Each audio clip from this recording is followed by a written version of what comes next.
Hey everyone, it's Matt, aka Tech Ranger, and today I wanted to talk about the Fallout 4 Creations updates and then go over the patch notes that were released for that update happening on November 10th. When the update drops, we'll be going over some of the issues with Creations and all that stuff, but we did hear a little bit more about the update from Bethesda before it actually happens. Mods will actually be going down on November 6th, so you're not going to be able to download anything new. They do mention that you can mess around with your load order still, move things around, and you can still play with mods. There's probably still going to be people that are going to log on and try to download stuff, but unfortunately that is going to be offline until the 10th when the Creations update drops. It was also mentioned if you have anything that changes the main menu, changing the main menu will cause an issue most likely. I imagine stuff like Immersive HUD or iHUD that's in-game is probably fine, but if you want to disable those as well before the update, probably wouldn't be the worst idea ever. There was one more thing in this beginning section that was very interesting. They actually talked about additional storage for creations in the game, and they said that they were laying the framework for this, so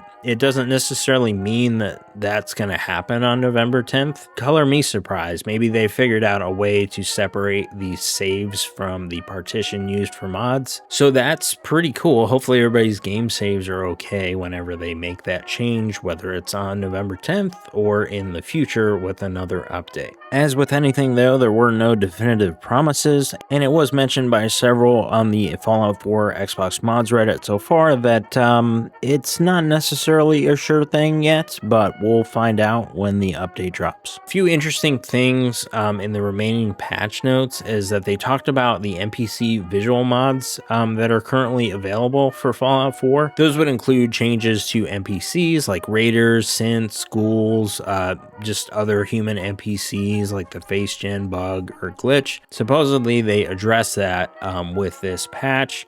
The other thing that they mentioned too was the VAT system. Sometimes you would actually target an NPC through a wall, even if you didn't have that perk that gave you the ability to do so. These things came along with the next gen update, which just kind of added to the frustration of like something that was supposed to be good, but ended up being kind of a headache for a lot of people. If you're on PC and play with an ultra-wide monitor, they also mentioned that there were some fixes coming along with that. Also a mention of hopefully some improved connectivity with mods on Bethesda.net through that creations menu. And that about wraps it up. But hopefully that helps. I try to make this as short as possible. My next video is going to be going over the update itself that happens on November 10th. So if you want to check that out or see what kind of growing pains there probably will be with the update itself, feel free to tune in and subscribe if you haven't already. But that's it for me. Thank you so much for watching, and I will see you all in the next video. Bye.